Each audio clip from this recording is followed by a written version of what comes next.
I've never seen that. This is wild.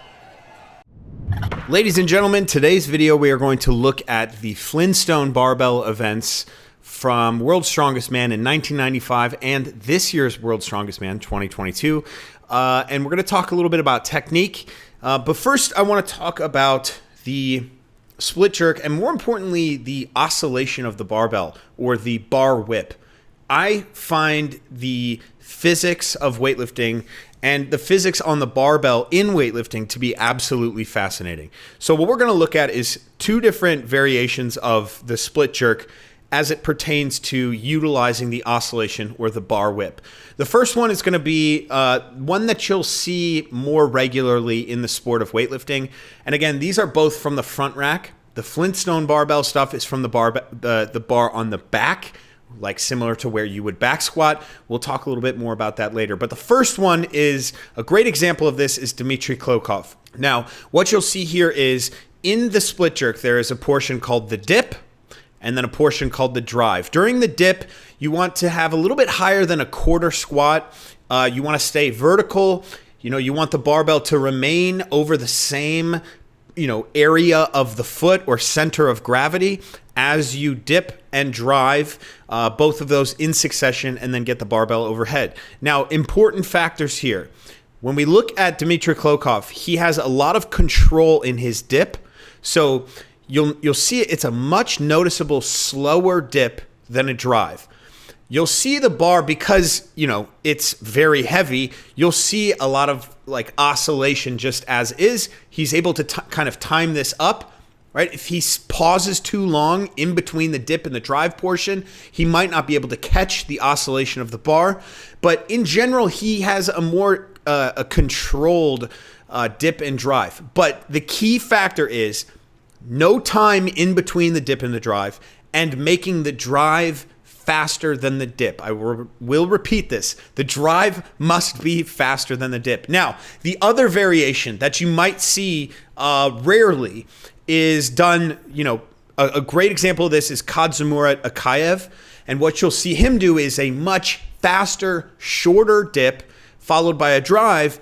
And what he does is utilizes the bar whip to its absolute highest capability.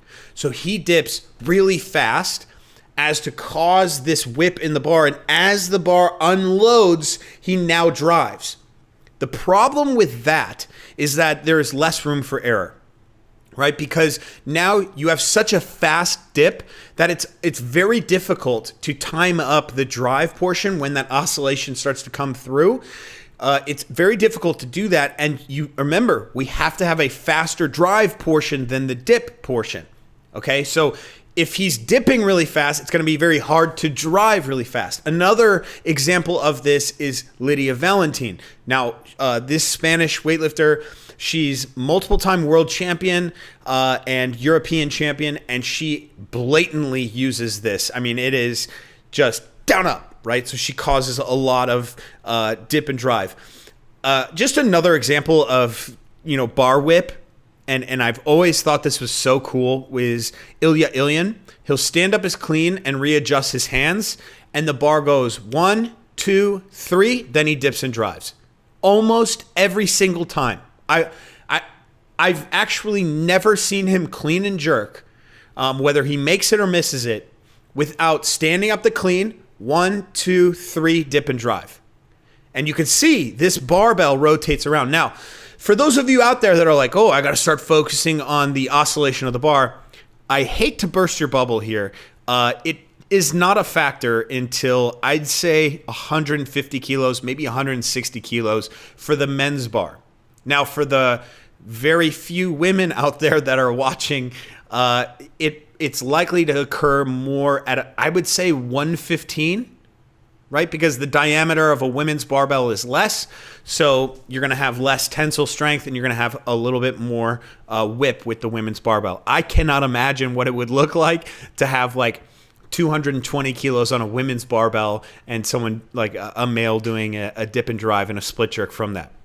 So, guys, if you want any technical, help with the split jerk, I have a couple really good videos talking about the split jerk, the dip and the drive, and the footwork, go to the technique videos section. I have these playlists on my channel, and search through there for the split jerk stuff. I promise you these are going to help you a lot. Also, if you're looking for training protocols that involve the split jerk and you want to learn how to weightlift, or you just want general training, go to my Patreon. I believe I have almost 40 or maybe over 40 programs on there.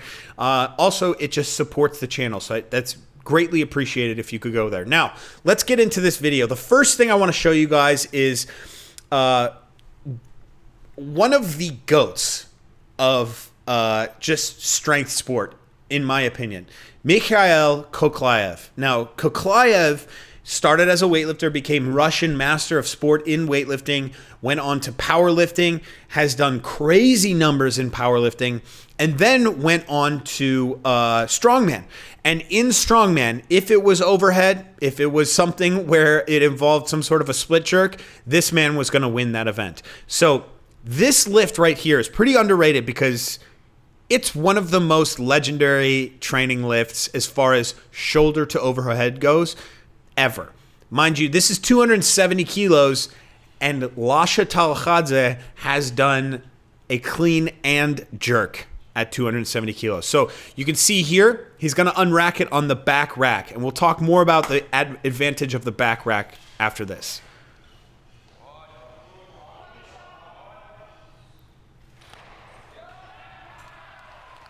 I believe we're going to get another angle here. Just an insane lift. Watch the oscillation here. He's got control in the dip, a faster drive, and he uses the bar whip. So advantages from split jerks from the back rack. One is you're going to be able to use the oscillation much more. This is a very, very strong position, right? It's more likely that if you're using the oscillation on the dip and drive with the bar in the front, that you can collapse because the supporting muscles are away from the barbell. They're back here. The muscles that keep you upright are back here. So you dip, you might end up rounding, and then you're losing force going back up to the bar. So here, bars here, he actually has a very short dip. This is much closer to that Kadzimur akkaev style dip and drive here because the bar is on his back. The next advantage is the bar just goes straight up, right, into the position where you need to be. So if we think about the split jerk from the front rack, the bar has to come from the front, then you have to get your head through to the right spot, which usually the bar is going to be located near the base of the skull, maybe towards the ears, maybe, above the traps. Okay, so you think this is where you catch, the bar is here. It's kind of like behind your head. Some guys end up kind of catching like this, but it's much more ideal to catch like this. So with the bar on your back, it's just straight there. You see? Right here to there. With the bar on your front, you got to go up and then through. There's that big movement right there. So you're going to see this throughout. This lift is absolutely legendary. I want to show you guys one other thing here. And again, if you want more technical knowledge on the footwork of the split jerk, please go check out my technique videos because I talk about this directly. But one thing you're going to notice here, his back foot is going to hit first. Back, front. The front foot, usually you want your heel to be in front of your front knee. This will allow you to apply force back towards the other foot, right? So your back foot is pushing weight this way. Your front foot should be pushing weight this way to be able to support your core and support the barbell overhead. Okay, so here, back foot's going to land first, and that front heel for him is actually right underneath the knee, and that's totally okay. His lockout is insane. You know why? Because he's a weightlifter. At heart, he's a weightlifter. This is where I think that a lot of the world's strongest men guys struggle because their lockouts, although I'll say this, they do a lot of overhead shit. So at this point, if you don't have a good lockout in strongman, you're going to be so yeah, this lift is legendary, but again, Lasha Talkhadze did this off of a clean from the front rack. Okay, we talked about all the advantages of doing this from the back rack. Lasha cleaned it first, had it in the front rack, and then split jerk it. Never forget that. Okay, thanks. All right, now we are moving on to the Flintstone Barbell, and this is the 1995 event from the World's Strongest Man. I imagine we're going to see a bunch of different variations of this. There is a, you can push press the bar, you can kind of split jerk, you can split jerk, you can press, whatever. Just getting it overhead. What the f? Hold on. Homeboy doesn't even have it resting on his back. I've never seen that. I've never seen that. 190 kilos. I've never seen that ever. And of course, he's going to push press it here. I think that's actually going to be a much more common style in strongman, is kind of that push press mixed with a jerk. So they're going to be primarily push pressing it, and then they're going to drop down at the last second just to get a few more inches. But they're not going to have solid technique, except unless they're Mikhail Koklyaev. I imagine we're going to see another push press style here. Yeah. But here's the thing. That's not exactly a push press, guys. There is a little bit of a dropping under motion here, right? And that, mind you, that is illegal in weightlifting. Locking out and pressing, right? You're pressing through the lockout would be considered illegal. He does it really fast here, but that will almost always get 3 red lights. But it doesn't matter. This is not weightlifting. This is just get the bar overhead and lock your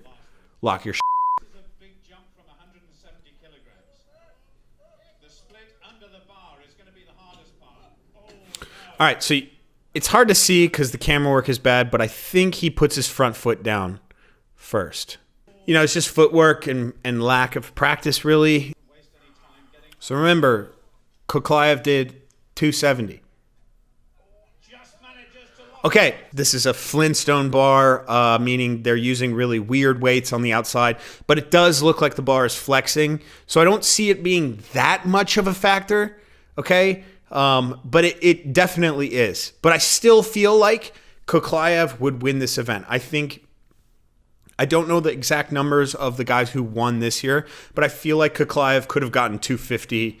So when we look at this kind of push press jerk hybrid, what you might end up seeing is guys who have like a snatch grip, because it's really hard for these big guys to grab the bar in narrow like this. You can see this guy has it in like narrow. He's likely going to do like this kind of push press style with the bar here. But I would imagine that we'll end up seeing guys have wider grips, and that's more of a snatch grip. Yeah, so that's the push press, push jerk hybrid. It's like you're catching in the jerk position, but your elbows aren't locked out yet. And then as you stand up, you lock the elbows. Again, completely illegal in weightlifting, but this is a non-factor because these guys are unracking a bar from the back, whatever. You get the idea. Yeah, so we're looking at weights that are, substantially lower than what I thought some of these guys would get. If Koklyaev was in this, he would absolutely smash. There you go. So you can see his grip is almost near a snatch grip. Got a little dance right there. Oh my God, here's the dude who doesn't rack it. That is crazy.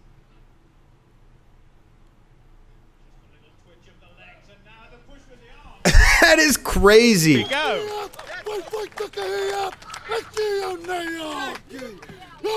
Yes!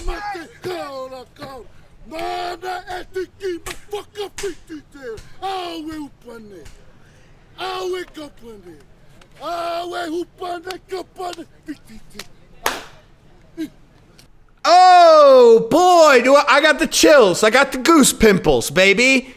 We're up to 210 now. It's getting real. Oh, wait, that was sick. That guy looked solid as f. Okay, now we have World's Strongest Man 2022. You can see the event is a lot more legit. The guys are a lot more stronger because we are starting with 240 kilos. Up right now, we got Martins Licis. I love this dude. Big fan of his. So he's got that kind of narrowish grip. Yeah, tried the split. That's tough, man. I guess maybe these guys might have known the what was coming to them, so they might have practiced leading up to it. I think Martins is a really athletic dude. I've seen him like snatch 150 or something, like with a full squat. So he's not like an immobile kind of like, you know, meathead type of guy. But yeah, so there he had the narrow grip, tried to do a split jerk, not narrow grip, just split jerk grip. So you can see here, this guy's got the basically snatch grip. Now look, we're just looking at force vectors here. It's going to be a lot harder to support a weight out here than it is up here, right? Closer to your center mass. So no matter what happens, this is a more difficult catch because it's basically like he's supporting a 240 kilo snatch. That's insane. That was amazing. And he push pressed that. I don't know, if he could get his hands in narrower, there's a lot of different factors. Because if you bring your hands in narrower, right, now you have longer distance to go.